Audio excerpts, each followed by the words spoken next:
Hello বন্ধু, আজ নিয়ে আসিস একটা নতুন ব্লগ। তা আজ আমি ব্যাংকে যাব, ব্যাংকে কী কী হবে সব এই ব্লগের মধ্যে দেখাবো। তো বন্ধুরা তোমরা দেখতে থাকো।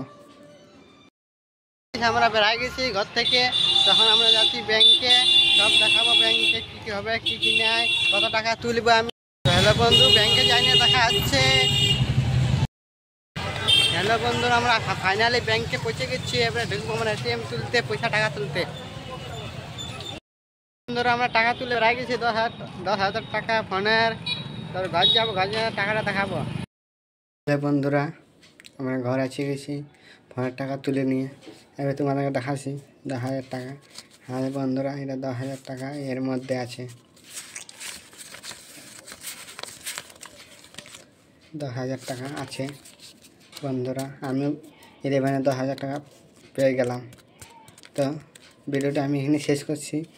নেক্সট ব্লগে দেখাবো তোমাদের সঙ্গে। Tata bye.